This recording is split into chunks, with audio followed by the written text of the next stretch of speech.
See Jesus stripped of majesty. He hangs disfigured on a tree. A man of grief by man betrayed, like one from whom we turn away. Led like a lamb without a sign, in mockery with violence climbed, a sacrificial offering, atoning for his people's sin. Oh, what amazing love! I bow before the cross, my pride reduced to dust. What amazing love! It overwhelms my soul, my broken life made whole. See Jesus cold within the grave, cut off from life, our lives to save. We thought that God had punished him, but he was pierced for Adam's sin. Though we like sheep have often strayed, our waywardness on Christ was made. To heal our wounds he drew our pain, to bring us peace he bore our shame. Oh, what amazing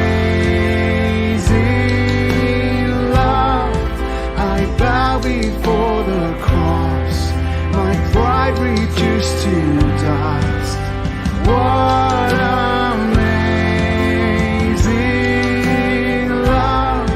It overwhelms my soul, my broken life made whole.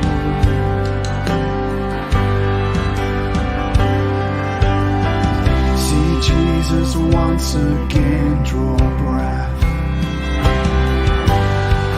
and rise to claim the spoils of death. He sees the light of life again and hears his ransomed people sing. What amazing love! Forever I will praise the glories of your grace. What amazing love! I offer up my life, a grateful sacrifice. Oh, what amazing love! Forever I will praise the glories of your grace. What amazing love!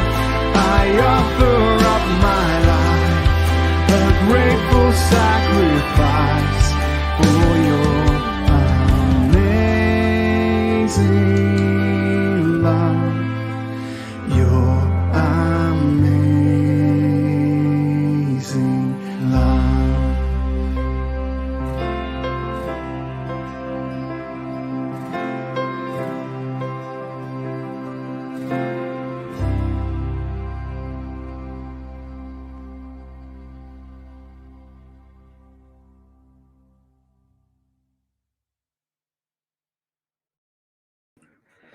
Hey everybody, welcome to the stream today. We have our brother Anthony Rogers with us. I am filling in for our sister Hatun, and just want to welcome our brother Anthony. Hey Anthony, thanks for joining us today. Hey, thanks for having me. We're really happy to get on this topic. So maybe some of you people have heard objections from skeptics, maybe atheists, agnostics, Muslims, Jews, whoever they are. You might have heard them say things like, how can you guys trust the Gospels? How do you know John wrote John? Or who is Mark? Mark who? Luke? How do you guys know who wrote these Gospels? So that's going to be our topic today with Brother Anthony. We're going to be covering the authorship of the Gospels, hopefully to inspire some confidence in our brothers and sisters in the Lord, and to also show the skeptics that we do have answers to these questions by God's grace. So thanks, Anthony, for joining us again, and we're really excited to get into the topic with you. Yeah, so I should say when Hatun first asked me to address this, she specifically mentioned Matthew's gospel. And so I have a number of things prepared on Matthew's gospel. Now, it is in many ways relevant to the other gospels, and I'm happy to address any questions that people have on that. But I kind of thought, since she originally asked me to do this one, and this one by itself really is involves a lot of different issues, so would probably naturally cover several episodes. So kind of thought that what I would do is begin to address the evidence for Matthean authorship for the first gospel, and then continue on from there in subsequent episodes, if that works Yeah, with you. that's great. I'm just you know just getting kind of some of this information now, so I do apologize for any miscommunications or misunderstandings. But yeah, we can definitely do a series on this, and we'll start with Matthew, which is very fitting since it is the first gospel. So that's great. If you want to share your screen at all, I can definitely pull it up, or if however you want to get started, brother, we can begin however you'd like. Okay, so I will share my screen, and you can tell me if it's working. All right. Yep, we can see it up there. All right. So, who authored the gospel according to Matthew? Now, it's obvious that those who don't believe that Matthew wrote the first gospel, or that any of the names ascribed to any of the gospels, uh, those who don't believe in the traditional ascriptions of authorship have a definite agenda. And that agenda, I think, is obvious to begin with, but it'll become more apparent as we go through this. But uh, behind the reason for wanting to question it, of course, is because they don't want these gospels to have any appearance of reliability, right? So the closer you get to the time of the events that are purported to have happened, that the writings are saying these things happened, the closer those writings are to the time of the event, the harder it is for people to just dismiss them, right? And similarly, when you have an author who is himself close to the events, or is himself or was himself part of the events, that's not comfortable for those who are opposed to the gospel witness either. And so there is quite clearly an agenda. You find that agenda in liberal scholarship. You find it, of course, in non-Christian religions, and obviously you find it when it comes to Muslims. Muslims realize that if the Gospels were written by the apostles, then that creates a huge problem for them, right? They have to create some kind of a disjunct between what the Quran is referring to as the Gospel and what Christians refer to as the Gospel. And so I think the agenda is obvious. But when we look at the evidence, we're going to see there's obviously something going on behind the denial of, again, traditional ascription to authorship. So basically, there's three lines of evidence that Matthew wrote the first gospel, and I'm only going to look at the first one today, which is the fact of the superscriptions. The other two areas of consideration are the external evidence, which refers to things like patristic testimony. And then a third area of evidence is the internal evidence. What sorts of things does the gospel say that would point us in the direction that it was written by the person that we say it was written by? All right.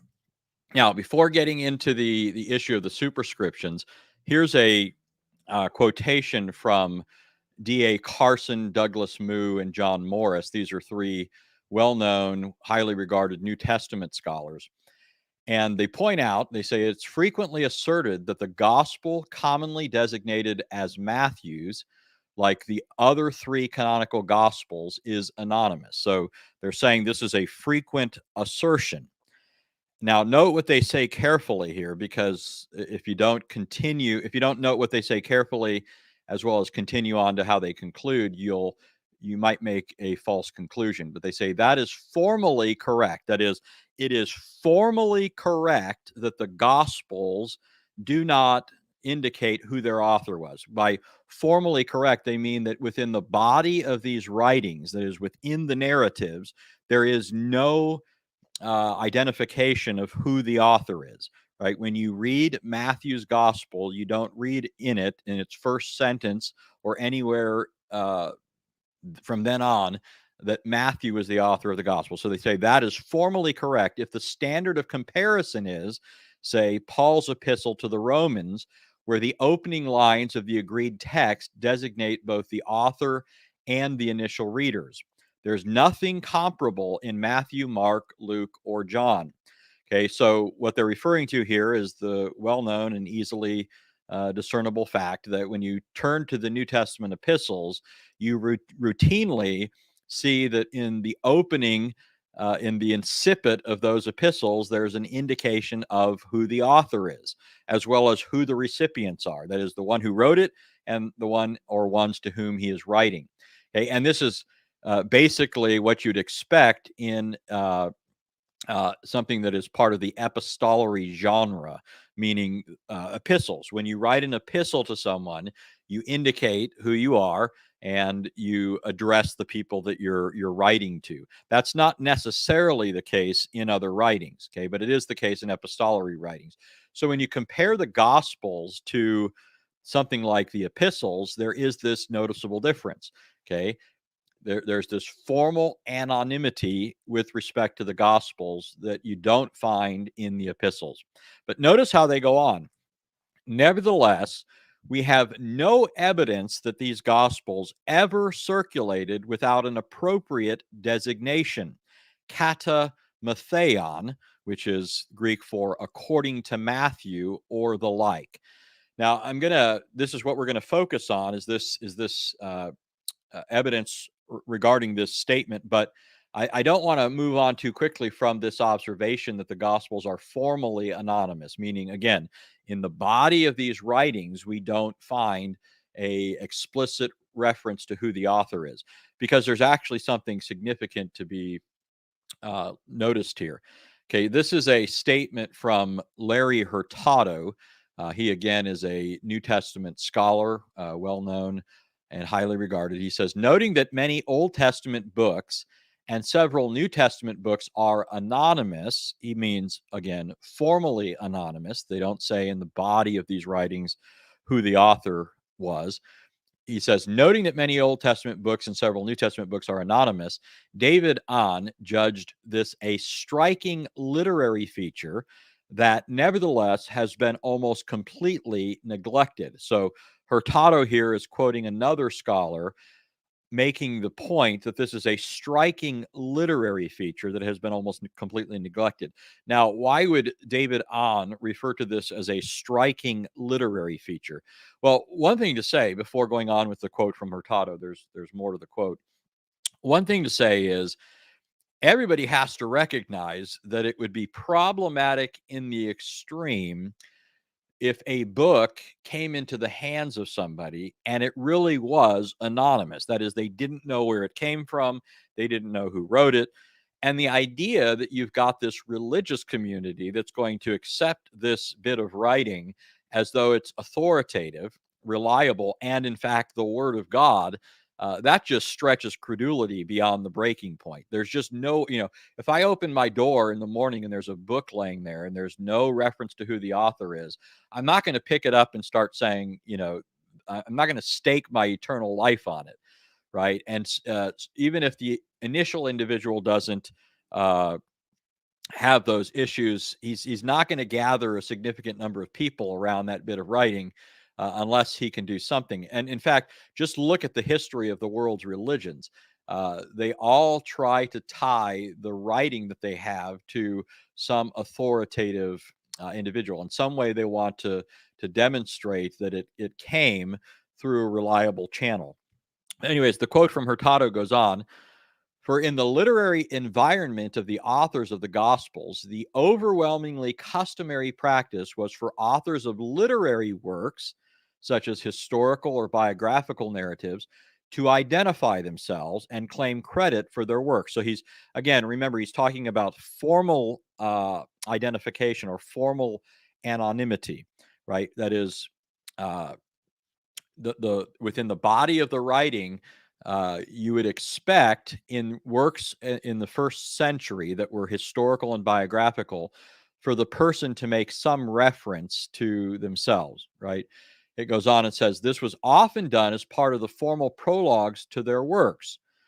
And then in a footnote, it says this practice was typically followed by Jewish authors of the Greco-Roman period too. For example, the prologue to Josephus' Jewish War.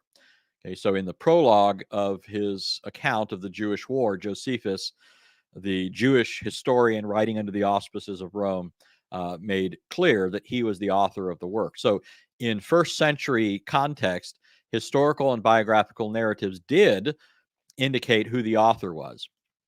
He goes on, so to release substantial works such as the New Testament Gospels anonymously was very unusual, amounting to a significant departure from literary practices of that time. Okay, then in a footnote, he makes a slight qualification on that with respect to the Gospel of John, where the author does tip his hand to some degree as to who it was that authored it, namely the beloved disciple and so forth. But going on, Hurtado says, in looking for scholarly attention to the matter, the most recent discussion I could find was an informative article by Armin D. Baum. This study documents Greek and Roman literary conventions, showing how striking the anonymity of the New Testament Gospels is. But Baum notes that anonymity of what he calls historiographical texts is also characteristic of Old Testament writings of this type, and he contends was practiced more widely in the ancient Near East.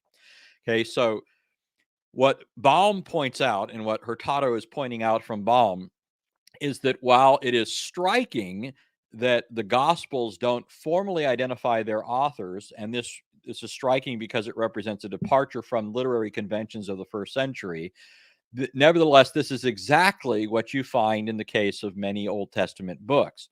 Now, anybody who's familiar with these issues with respect to the Old Testament know that it's not the case that we are unaware of who those authors are, at least who they're traditionally understood to have been written by.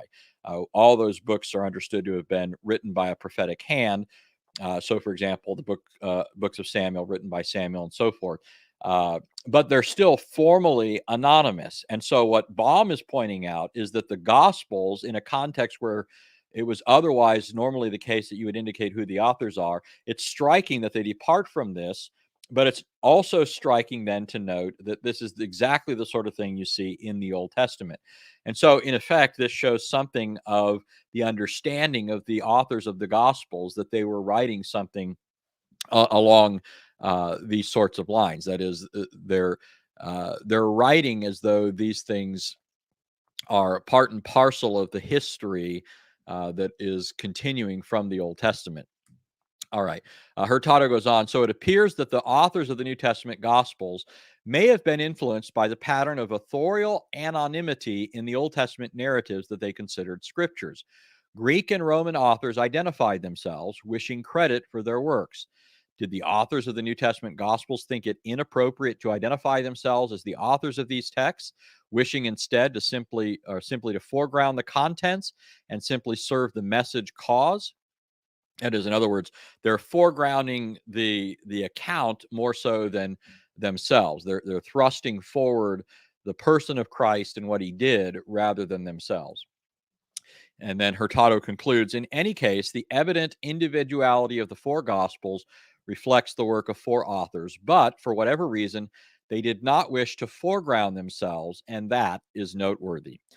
Okay, now, having said that the Gospels are formally anonymous, that doesn't mean that they are absolutely or anonymous in reality.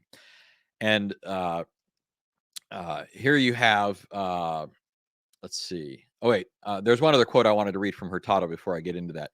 He says, the anonymity of the New Testament Gospels also contrasts with the more direct authorial claims of subsequent apocryphal Gospels.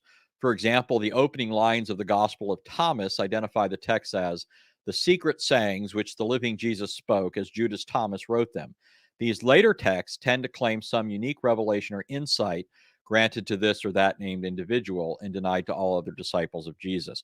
And so, again, you have this striking fact that on the one hand, the Gospels in the narrative don't indicate who the author is, which departs from first century literary conventions, but is consistent with what you find throughout the Old Testament in the case of historical writings. And it also is a significant departure or difference from what would come later. I shouldn't say departure because it's what comes later that's really departing from this.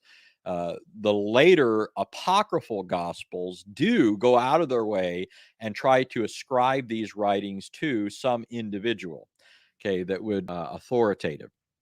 All right, so there are two expectations I think that we can make when we look at this and with respect to the issue of anonymity. If the first gospel, and really all the gospels, actually circulated anonymously, and here I don't mean formally anonymous, but absolutely, meaning there was no understanding of who wrote them, we would expect to find different guesses or suggestions for who wrote it among both Christians and opponents of Christianity.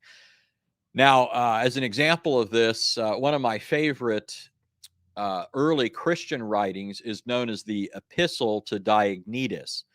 Now, when you look at this bit of writing, there's no indication in the epistle who wrote it. And there's also no indication of who he was writing to. It's called the Epistle to Diognetus, but Diognetus is a title and not a name. And so there's a surprising array of proposals among different people for who wrote it, right? So you'll have some scholars saying that it was written by Clement, who's mentioned in Philippians 4:3, and otherwise known for writing an epistle to the church in Corinth, which we still have. There are others who say it was written by Apollos, who's mentioned in the book of Acts. There's still others who say that it was written by Justin Martyr because the epistle was found with a collection of Justin Martyr's writings. Still others think that it was written by Quadratus, Pentanus, Polycarp. The list of proposed names goes on and on. That's the sort of thing that happens when a piece of writing is actually anonymous, when we don't know who wrote it. When the name does not get passed down with the literary artifact, then people aren't content just to let it be what it is. Everybody wants to have some idea of who wrote it. If for no other reason, then they need some kind of way of referring to it, right? And so it's not surprising that we have a long list of names associated with that particular piece of writing. So if it were the case that Matthew's gospel or any of the gospels actually went out into the world anonymously and people didn't know who wrote them, then one of the things we would expect to find are different names proposed for who authored this book, or in the case of all the gospels, who wrote all of them, right? Okay, another expectation is if the first gospel, and again, this is true for all the gospels, actually circulated anonymously, Matthew isn't the most likely name that early Christians would have assigned to it. Now, I should qualify this. John is, there's good evidence that John wrote the Gospel of John, but that's not a surprising choice. If people are fishing around for names to assign to this gospel to give it some sort of authority, John isn't so surprising. But it is surprising that Mark would be the name of this ascribed to the second gospel, right? Because Mark was not one of the apostles. Now, it is, according to the tradition, something that Mark wrote as as the interpreter of Peter, right? So it is associated with Peter in that way. But if the early church was trying to give authority to this gospel so that people would accept it, then they would have just bypassed Mark, right? If they're just making up names and ascribing things to it to do that, then they would have bypassed Mark and just said it was written by Peter. But the early church doesn't do that. Similarly with Luke, Luke wasn't an apostle. He was a traveling companion of Paul's, but he wasn't one of the original 12. And so if somebody was just picking names out of a hat or picking names that they thought would give this book prestige and an air of authority, then Luke isn't the name you would have expected. And the same thing is true with respect to Matthew. Even though Matthew was an apostle, he wasn't a prominent apostle. And the gospel itself is quite evidently being written to Hebrews or to Jews. And Matthew for Jews would have already, cast an air or a stigma, would have been associated with this gospel because Matthew was a tax collector, according to Matthew 10:3, and tax collectors were viewed by Jews as traitors, and all the more in the case of somebody who was a Levite. And so Matthew isn't the most likely name that would have been chosen. All right. Here's a quote from Dan Wallace to this effect. He says, although there's always the possibility of a vested interest on the part of patristic writers to seek apostolic authorship for the anonymous books of the New Testament, this does not explain why Matthew and no other apostle was ever suggested for the first gospel. Indeed, not only was Matthew by no means the most prominent of the apostles, but he also would not seem to be as qualified as some others to write to Jewish Christians in light of his former occupation. Would not Andrew or Philip or Bartholomew have been more likely candidates if an apostolic author were merely a figment of the early church? None of them had the stigma of having been in league with the Romans, and all figured more prominently in the gospel narratives. What is especially impressive is that Matthew, and now note this, is that Matthew and Matthew alone was suggested as the author of the first gospel. Okay, so notice that. I mentioned that there were two expectations that are quite sound and widely accepted among scholars. When you survey what was the case in ancient writings, if they were really sent out anonymously, numerous names were proposed for them, right? Because the door is open and people naturally want to give some name to them. So we would expect to find numerous names associated with this gospel. According to Dan Wallace, there are no other names associated with this gospel. Okay, that's striking. Okay, to anybody who's familiar with these sorts of matters when it comes to ancient writings that were sent forth into the world anonymously. But secondly, it also is contrary to what we would expect if the early church was making up names to give a gospel an air of authority. Matthew is not the name you would expect them to come up with. Okay, so in both these ways, we have strong evidence already for Matthew and authorship. All right. Here's a quote from Martin Hengel. He's really the scholar that spearheaded the aspect of that I'm going to talk about or focus on. A lot of times when you pick up your Bible, you'll often notice that there are headers in your Bible, right? Like if you look at John 5, it might say something like Jesus heals a man, right? If you look at John 6, you might see it might say something like Jesus feeds a multitude, right? Something along those lines.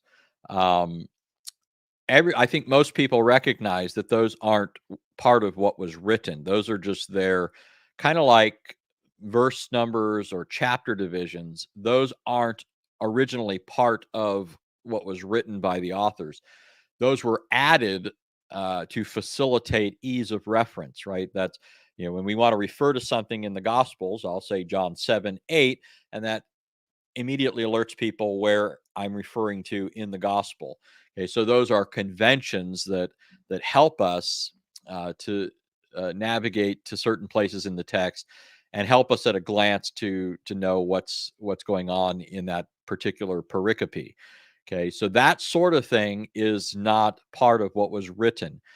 And because of that, a lot of people, when they open their Bibles, let's say to the first page of the New Testament, and they see the words according to Matthew, the assumption is that that's not part of what was in the manuscripts, just like the headers that we find elsewhere in the Gospels were added later to serve the conventional purpose of ease of reference or knowing what a section is about at a glance. They assume that's also the case with respect to those titles that you find at the beginning of the Gospels. But that's not true. And it's also not the case that those things, that it can be claimed that those things were added at a much later date. Okay, so here's what Hangel says along these lines. He says the strange uniformity and early attestation of the titles of the Gospels excludes the possibility that for a long time they had been circulating anonymously in the communities, or even that, as in the case of some apocryphal texts from Nag Hammadi, they had received their titles as a secondary addition, or that these titles had even been changed. For if they had first, pardon the typo, for if they had first circulated anonymously and had been given their titles only at a secondary stage and independently of one another in the different communities, because a title was needed for announcing the reading in worship, this must necessarily resulted in a diversity of titles, as can be illustrated by many examples from antiquity. So notice he's making observations along the lines of some of what I've already said, right? When people refer to a piece of writing, they have to have some way of referring to it. And when the early church would read the memoirs of the apostles, they had to have some way of referring to them. And so uh, the idea that uh, these names only came to be associated with these books later is problematic in light of these sorts of things. Okay, he goes on, he says, on this assumption, the question why these particular titles, Matthew, Mark, Luke, and John, that is, of very different authors, were added also remains quite unexplained. There is no trace of such anonymity. Okay, now he's talking about the superscriptions above the Gospels. Okay, he's not talking about the body of writing, the narrative, but the superscriptions that appear on the manuscripts. He says not only the complete uniformity of the titles from Alexandria in Egypt to Lyon in France, and from Antioch to Carthage before the end of the 2nd century, and their historical sequence, Matthew, Mark, Luke, John, but also manifold references in the later 2nd century itself, whether to the Gospels as authoritative scripture, to its authors, show their great age, indeed, in my view, their original character. At least in the second half of the 2nd century after Justin, the references to author, title, and gospel text accumulate to such a degree that I need not go into the matter further. So, what he's saying is, he doesn't need to go into all the evidence that can be found after the time of Justin, who was a 2nd century church father, because the evidence is so large and so well known that discussing it is unnecessary. But what he's doing is, he is talking about the stuff that we have pointing to the antiquity of this all the way back, that is, before Justin. He's saying that everything we have indicates that these superscriptions were part of the manuscripts from the very beginning. If they were not part of the manuscripts from the very beginning, then we wouldn't expect, number one, for there to be these superscriptions attached to these, that they would be uniform and that they would be widespread throughout the ancient world. Okay, this is striking. Now, David Turner, picking up from Hangel, says the Gospel of Matthew is technically anonymous, as are the other Gospels. Again, he's referring to the narrative. Hangel's plausible argument that the titles of the Gospels are very early, perhaps even original with each Gospel, has positive implications for traditional views of the Gospel's authorship. The nearly unanimous attribution of the Gospels to their traditional authors by about 150 CE better supports the theory that their titles were original rather than the theory that they originally circulated anonymously. Now, here he's actually dipping into that second area that I'm eventually going to cover subsequently in this series. He's saying that the nearly unanimous attribution of the Gospels to their traditional authors by about 150 CE. Here he's talking about the witnesses to this among patristic writers. He's saying the fact that patristic writers were unanimous. When he says nearly unanimous, he doesn't mean that there's anybody that says something different. What he's saying is that there are some people who simply don't mention who the authors were, but everybody who does mention who the authors were identify these four people: Matthew, Mark, Luke, and John. He's saying that's found already across the Christian world in patristic writings in the middle of the 2nd century.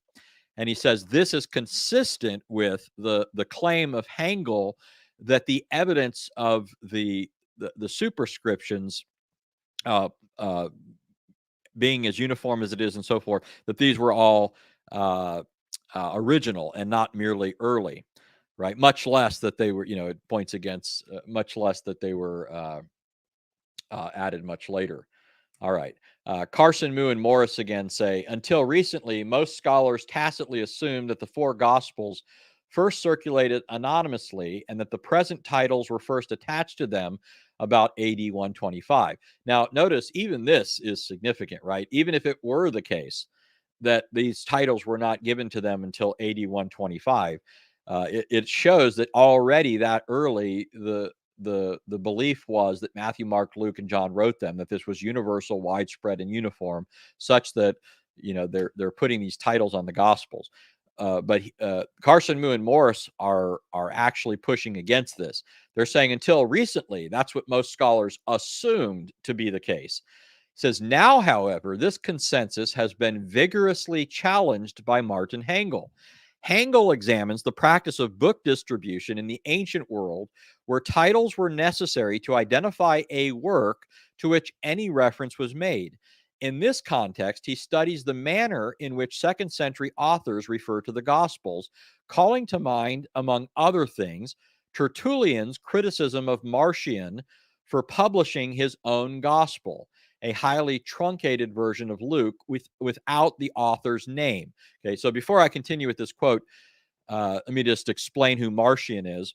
Marcion was a 2nd century heretic who didn't accept the church's beliefs about God and Christ and so forth. And yet he wanted to maintain that he was a Christian. And so part of his project in uh, proving his own views was creating a truncated canon. So he excised from the canon books like Matthew, Mark, John, uh, and so forth, except for Luke and the writings of Paul. But even Luke and Paul had to undergo, a scissors and paste job, because Luke and Paul, of course, make copious reference to things that agree with the other gospels that Marcion had excised, and so he had to do the same thing with those writings.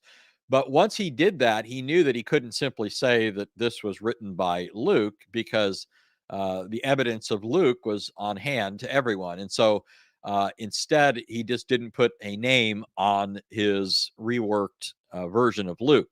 So Tertullian, who was an early church father, he wrote against Marcion. He wrote 5 books against Marcion, and he criticizes Marcion on this score, that he has a book that he claims to be authoritative, but it doesn't have any name.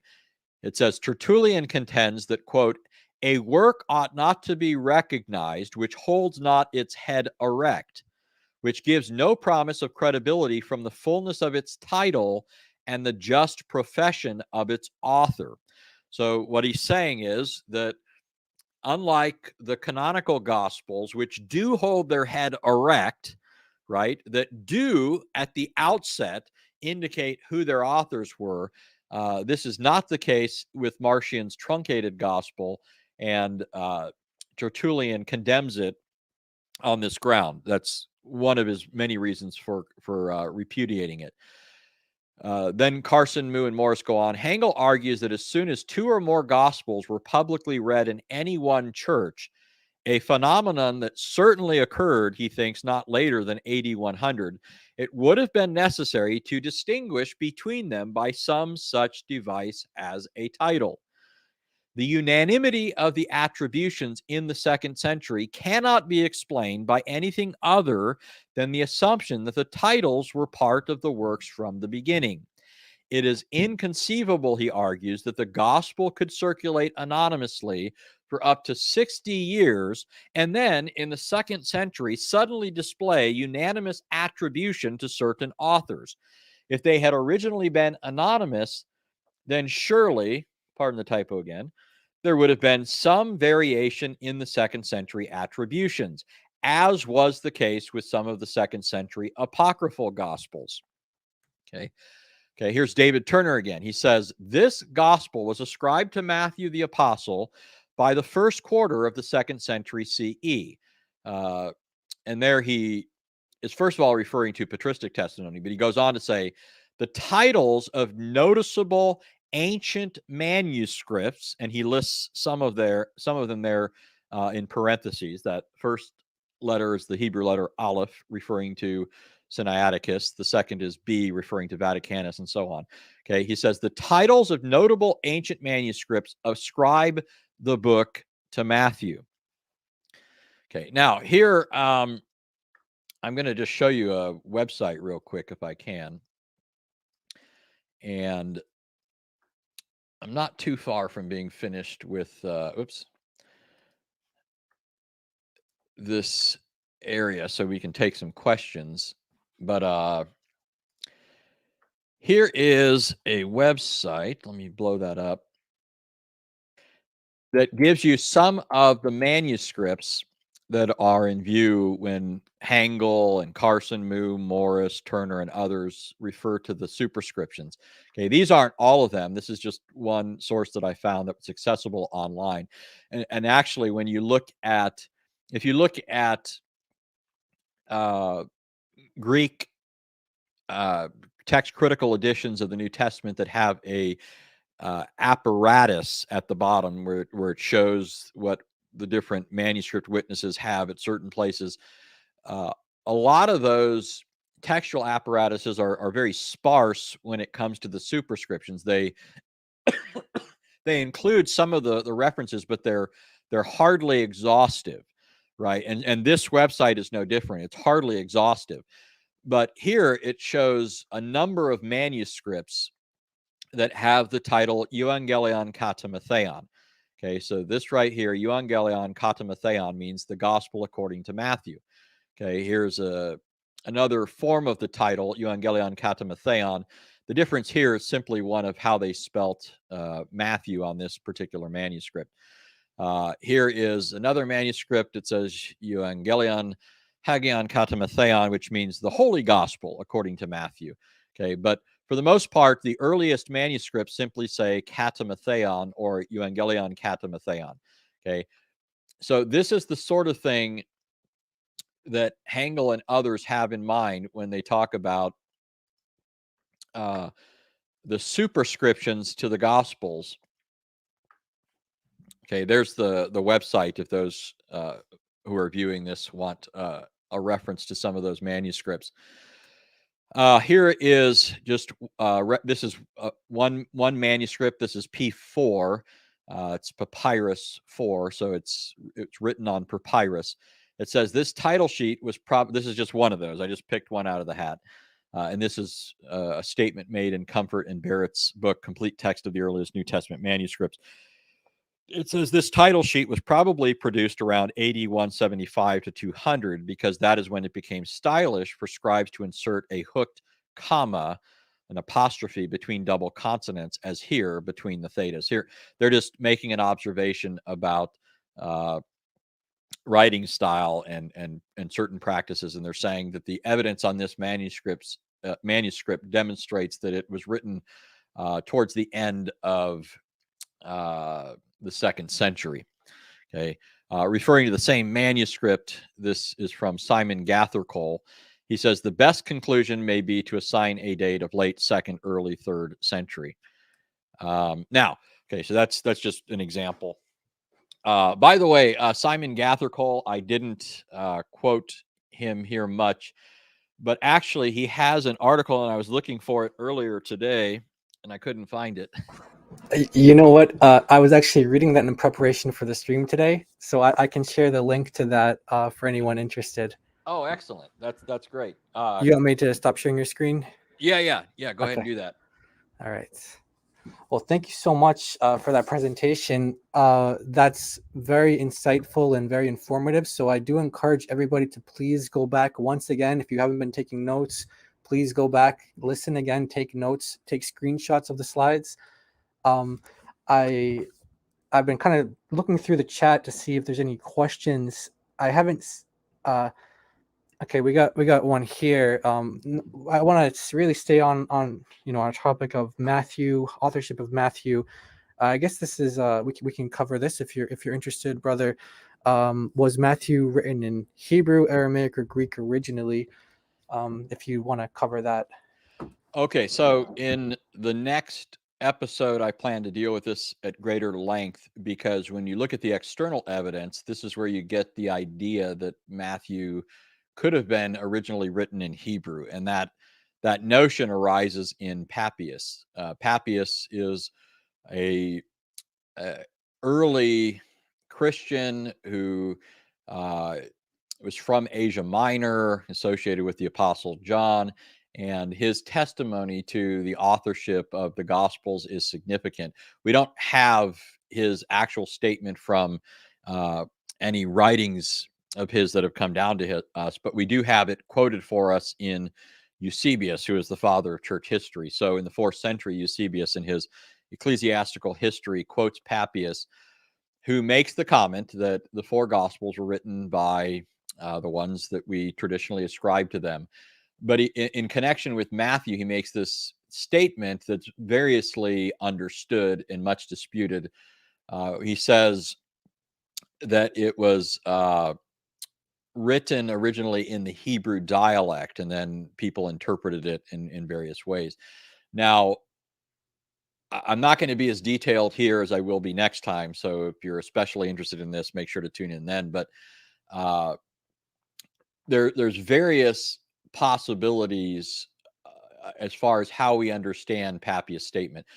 But one thing I can tell you, first of all, is that when you look at Matthew's gospel, there's no evidence, and in fact, it goes against the evidence to think that it was actually translated from Hebrew.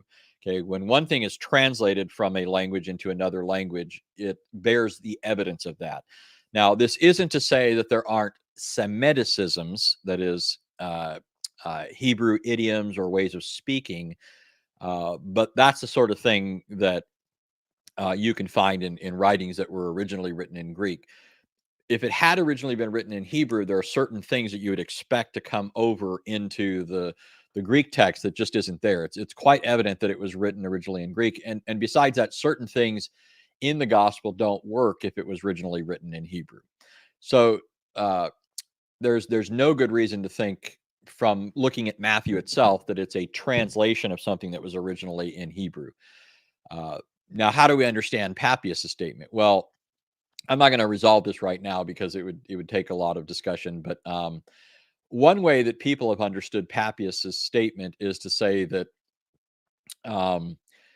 Matthew, when it says that he wrote in the Hebrew dialect, the peculiar way it's written is understood by some. Not necessarily saying this is my view, but they're saying that he wrote with a Semitic style. Right, that it and like I said, there are Semiticisms and things like that, Hebrew idioms that are found in it, as well as throughout the New Testament, really. And so that's how some people have taken the statement. Others have argued that Papias, that there was an an earlier proto Matthew, if you will, that he circulated among Jews, but then eventually wrote in Greek. And Papias just wasn't aware of that that development, right? He just thought of the two in connection with each other because from the same author. A third way that people have understood this is they've said that while Papias knew, because he was associated with the Apostle John and so forth, who the authors of these Gospels were, it was also understood that there was this book out there that certain groups of people were referring to as written to the Hebrews. And Papias may have thought that that was Matthew's, that was the Gospel of Matthew that he had in Greek and had received within the church. And it was simply mistaken at that point. So there's various ways of understanding that, various possibilities. I'll get into what I think the evidence best supports next time. But the fact is, Papias is an early strong witness to Matthean authorship, and nobody contradicts his testimony at his time or elsewhere or later. Nor is there any discrepancy among the superscriptions on the manuscripts. And by the way, with respect to the manuscripts, I focused on the superscriptions, but a lot of those manuscripts not only have superscriptions, but subscriptions, and they also have running headers. And so it's not just that you have the names of the apostles written on these gospels at the beginning. In many cases, you have their names written at the end and at various places along the way, at the top of the page, on each page, or running along the column or the side margin. So the names are all over the ancient manuscripts. All right, excellent. Thank you so much, brother. Okay, we have another question up here. By the same criterion, the way we say Matthew is quote unquote anonymous, is the Quran anonymous too? So I was actually thinking of bringing up something along these lines. Yeah, so when you look at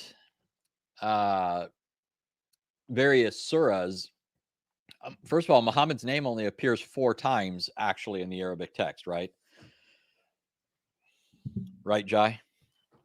That's right. Yes. Yeah. So his name only appears 4 times, and I can't think in any of them where he's actually identified as the one who was the source of. Well, certainly there's no indication that he's the source of each of the surahs of the Quran. I mean, how could you even get that, right? Think, for example, of Surah 114.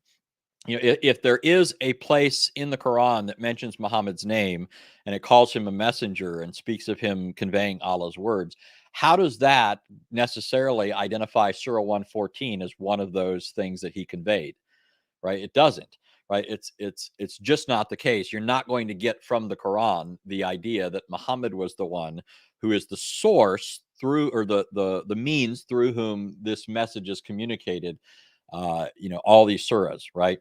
So you've got a huge problem there. If they want to point out the formal anonymity of the Gospels, you've got this huge problem of the almost complete anonymity of the entire Quran.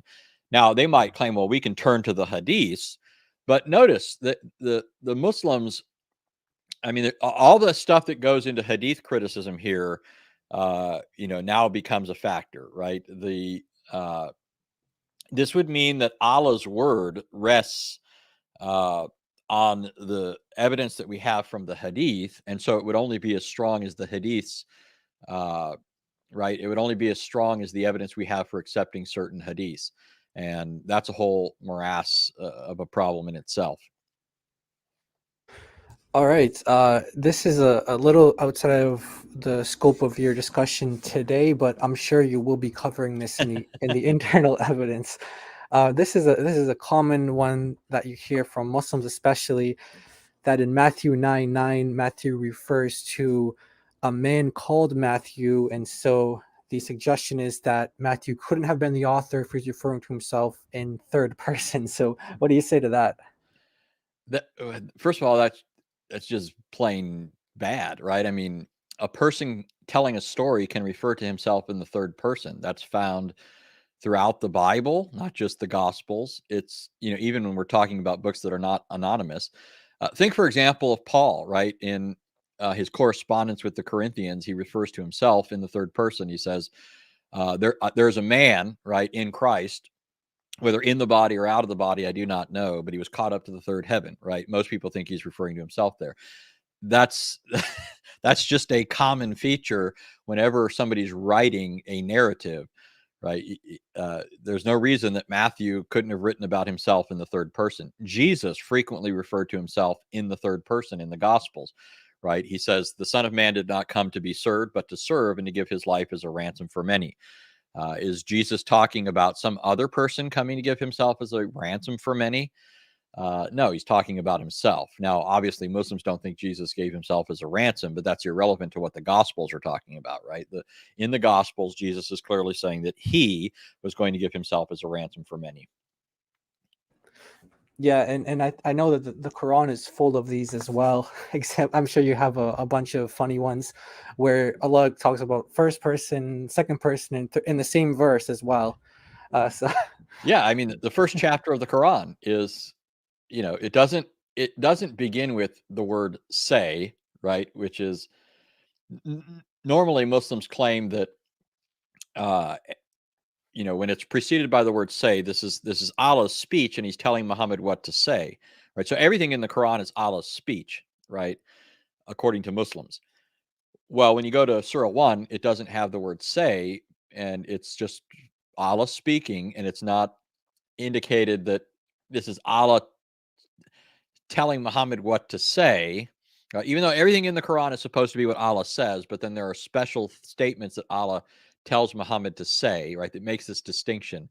The first chapter of the Quran doesn't have that, and it's spoken in the third person about Allah, right? So Allah's talking about himself in the third person. right. And I he just want, banters back and forth in a quite inconsistent manner.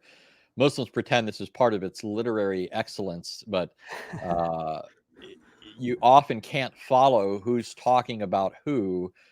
And so Allah will switch from speaking about himself in the first person to speaking about himself in the second person to speaking about himself in the third person, and also switches back and forth between speaking in the singular and the plural. So, right. if that's an evidence against Matthean authorship, then all the more it's evidence against authorship of the Quran. I mean, I have a thank you for that answer, brother. I have a funny example here, chapter 6, verse 114. um, so I guess the idea here is just to follow the pronouns and try to keep up and see if you're not confused by the end. So, shall I seek a judge other than Allah when He is the one who sent down to you the Scripture, explained in detail, and those to whom we gave the Scriptures know that it is the truth bestowed from on high by your Lord. So never be of those who doubt. So you can see how the confusion comes in here when shall I seek a judge other than Allah? Well, who's the speaker there? And then it goes on to say that we gave the scripture, so it's switching again between these different ways of speaking, first, second, third person, and yeah, it creates as you said, brother, it creates a big problem. Oh, sorry, I didn't see how the screen was here. If you guys, I don't know if you guys can see that okay or not. But yeah, so thanks for that, brother. We have another question here. Let me stop sharing my screen. Okay, so so this is not exactly formatted. I'll try to interpret it here, but I guess the question is, I guess maybe more of a preliminary question. It would be like, what is the gospel? And so maybe if you want to tie into this question here, he's saying how knowing what Matthew wrote matters if you don't agree that he has the right gospel. John is claiming, and so are Mark and Luke. So which of the four is the gospel of Jesus? okay, so notice first of all the assumption, because the Quran refers to the gospel of Jesus, the assumption here is that there was only one written account, right? And this is mistaken. You don't begin with the Quran and take it as the point of reference, right? And then look back across history and say,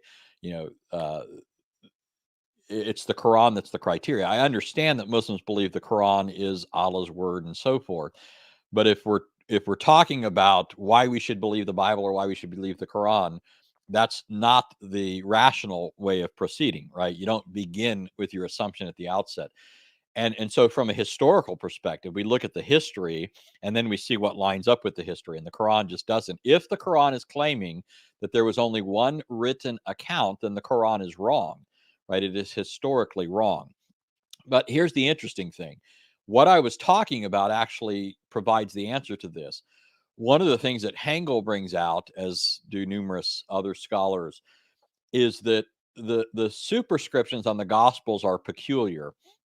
What they indicate is an understanding, the way they're worded, katamatheon, katamarkon, and so forth, according to Matthew, according to Luke, is that the Gospels were viewed as forms of the one gospel, right? There's only one gospel that saves. The gospel is the good news about the coming of the king, right? And the ushering in of his saving kingdom.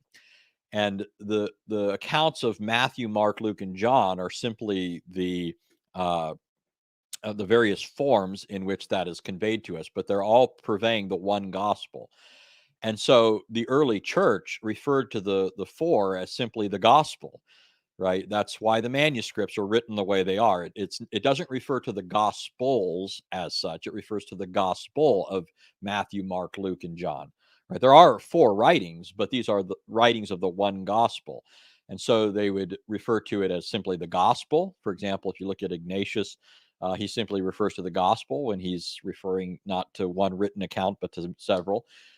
You can look at Irenaeus's reference to the fourfold gospel, right? So even if we go with the idea that the Quran is right in referring to it in the singular, it's hardly a problem. Even though it's anachronistic, it's still not a problem, right? And actually, I think the Quranic author is simply reflecting the Christian practice of referring to the four accounts as the one gospel, right? So All right, excellent. Yeah, we're just about over an hour, so we'll wrap up here. We really appreciate your time, and thanks everybody else for joining us. I was just wondering, brother, one more time, could you just recap this point? I thought this was a great point that you made, and Gathercole mentions a similar point in his article. The analogy to the book of Hebrews. You said it once, but I just wanted to, if you could just repeat it, because I think it's a very powerful point that the authorship of the Gospels is unchanging in terms of no one is like suggesting like a bunch of different authors for Matthew or a bunch of different authors for Mark, and then the analogy to Hebrews I think is really great. It's a really brilliant one. If you could just recap that one more time before we close out. Well, yeah. So the book of Hebrews is unique in the New Testament in that it, unlike any of the others, is a sermon. Really, when you look at the last chapter, it's referred to by the author as an exhortation or sermon. And so you wouldn't expect somebody in a sermon to say, I, Anthony Rogers, or something like that.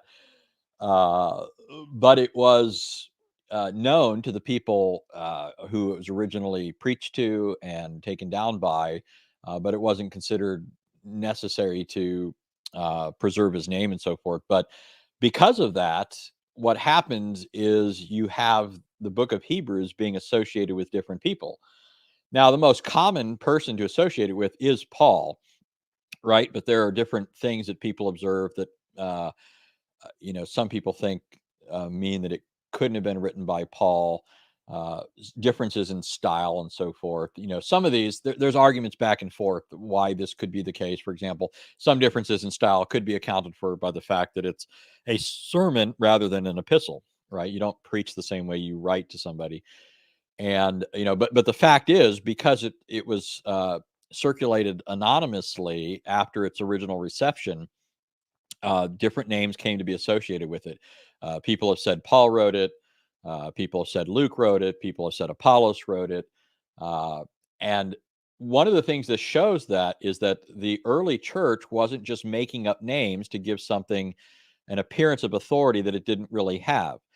They had grounds for accepting Hebrews, but when the epistle over time has been circulated without the name becomes disassociated with it, and people don't start thinking we need to add a name to it to give it some authority.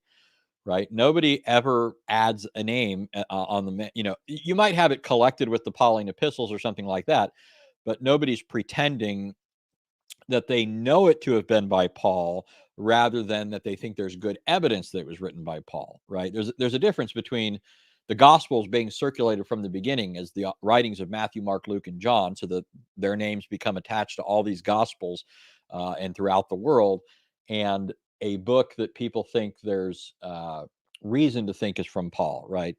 And so you do find a proliferation of proposed authors for the book of Hebrews, but you don't find that in the case of the Gospels. So you can't just say that the early church is making up names when they don't do that in the case of Hebrews. And if they're making up names, why do they choose Mark as the author of the second gospel? Why not a more authoritative name? And why do they choose Matthew as the name of the first gospel? And by the way, I didn't mention this, but it's interesting. I mentioned that Marcion didn't accept the other books of the New Testament. He only accepted his own truncated version of Luke and writings of Paul. What's interesting is that Marcion doesn't deny that Matthew, Mark, and John were the authors of the other Gospels. He doesn't deny any of the traditional ascriptions of authorship. What he argues is simply that these guys went astray, right? So he knows better than to try and argue that these weren't the authors. The evidence was too, abundant and well established. And so even heretics, heretics would be, or opponents of Christianity like Cerinthus or Julian the Apostate. These would be among the people that would most want to try and undermine, the Gospels or any of the books of the New Testament in order to, discount their credibility. And yet none of them say that these books were written by other people. They all accept the traditional ascriptions of authorship. All right. Well, thank you very much. And I see some people were typing about the other, candidates for the authorship of Hebrews as well. David Allen has a book on that where he argues for Lucan authorship. It's really, I really like that analogy. I think it makes an amazing point in terms of the, universal acceptance and no one challenging the authorship and who the Gospels are credited to. So, yeah, well, we'll just wrap up here. And again, we just thank you so much, Brother Anthony, and thank you everybody else for being here and listening. And hopefully this was beneficial for all of the Christian brothers and sisters, and also for all of the non-Christians. Hopefully you guys will stick around for future episodes where we'll be kind of continuing this series, Lord willing, with Brother Anthony, maybe with Sister Hatun as the host. But yeah, we thank you all for coming. Thanks again, Brother Anthony, and we will close out here. God bless you all, and take care. Thanks, Anthony. Thank you.